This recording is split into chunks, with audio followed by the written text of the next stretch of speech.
多謝主席。局長對於咧提高私營醫療服務收費嘅透明度咧，我覺得對於市民、對於病人嚟講咧係正面嘅。咁首先呢度有幾個問題咧，想即係請教下局長同埋了嚇嗱，將來咧，當提高咗一啲收費透明度，例如有個價目表嘅時候咧，咁會唔會係定義埋究竟乜嘢檢查、乜嘢治療、咩價錢，由乜嘢專業或者訓練背景嘅人士提供服務咧？以防咧有啲私營嘅醫療機構咧，佢哋掛名收費或者係即係亂收費嘅亂象。我舉個例，譬如咧一啲非電離性輻射嘅檢查，例如 MRI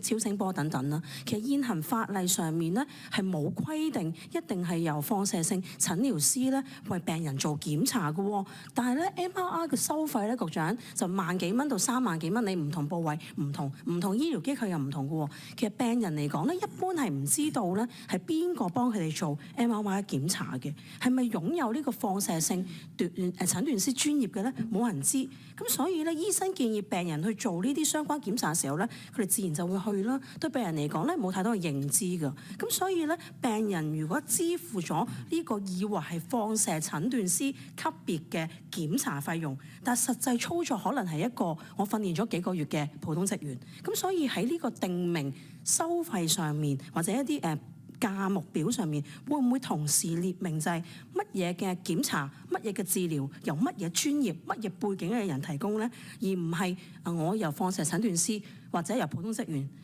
提供服務，都一樣嘅收費呢？因為咁樣先對病人係公平嘅。第二樣嘢啦，就係關於咧嗰個12小時緊急豁免等等呢個問題，我想請教係點樣去定義咧，同埋呢一個收費咧，會唔會成為有啲嘅機構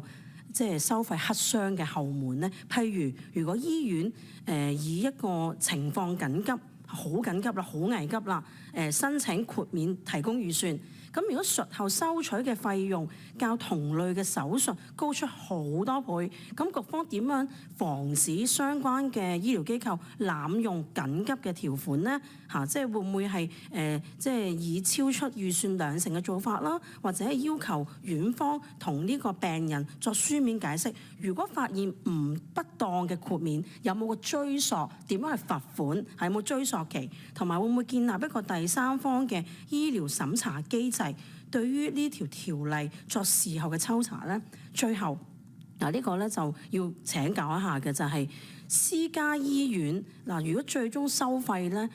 超出預算20% 以上咧，需要向病人提供書面解釋。睇落好似保障病人權益，但實際上面操作其實存在一啲嘅狀況㗎。譬如果咧冇實際嘅約束力，書面解釋咧又冇規定院方需要附上相關嘅醫療證明去佐證咧，可能到時咧院方會有模糊嘅解釋過咗骨㗎喎。咁點樣令病人係真係知道個狀況而收費又合理咧？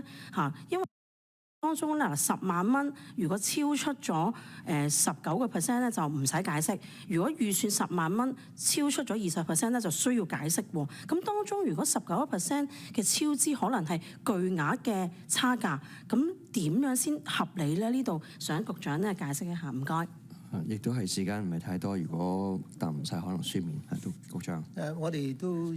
除咗解答問題，我哋都聽意見嘅。第一個收費嘅亂象啦你話個項目標準化係我哋嘅目標之一嘅，即係一個項目到底係表示啲乜嘢咧？不過你用嗰個例子咧，似乎就唔係好，因為磁力共振咧其實係有好標準嘅一啲專業嘅人員先至可以操作嘅，因為磁力共振係一個好高技術、高價值嘅一個醫療儀器嚟嘅，所有嘅都要由合資格嘅放射技師去管，亦都咧佢個報告因為每一個磁力共振咧都會由合資格嘅放射科嘅專科醫生去寫一個專業嘅報告嘅，所以佢入邊嘅收費咧就係牽涉到專業人員嘅，就唔會有一啲冇放射技師資格或者冇放射專科醫生嘅資格嘅人去到操作或者寫一個醫療報告嘅。關於緊急入院咧，呢個係一個臨床嘅判斷嚟嘅。我好相信我哋香港嘅醫生都係好專業嘅，係決定一個病人係一個急症抑或係非急症嘅時候咧，係會憑佢哋嘅專業知識去到判斷。舉個簡單嘅例子，一個小腸氣嘅病人，如果個小腸氣係冇一個引致到併發症啊，係可以出入入啊嚇，即係唔需要即時做手術嘅咧。咁呢個係可以唔需要話12小時內即刻入院啦。但係調轉，當個小腸氣係出現咗併發症，引致譬如腸道嘅梗阻嘅話咧，呢個就變成一個臨床急需嘅手術。就醫生會根據個臨床情況判斷係咪急症定係可選擇嘅一個入院。到最後嘅嗰個書面解釋咧，其實個醫院俾嘅一個解釋咧，就病人可以去判斷佢個因為個收費超出咗上限20%係咪合理？而確實咧個費用超出預算咧係有好多因素嘅，包括咗可能係嗰個病症嘅因素啦，可能係個手術嘅時候遇到嘅一啲困難因素啦，亦都有個別例子咧，可能係啲病人自己因素嘅，例如個病人自己要求住多2日，咁呢啲咁嘅情況係會引致到比起原本嘅費用係超出預算啊咁樣嘅。咁呢個書面解釋咧係可以作為個病人嘅參考啦，佢決定個解釋係咪合理啦，然後咧個病人可以根據呢個再作進一步嘅投訴，而一個投訴過程咧例如佢投訴去醫務委員會，投訴個醫生嘅收費，咁個醫務委員會咧亦都可以以呢個書面解釋作為一個參考，去到判斷呢個費用超咗上限20%係咪合理。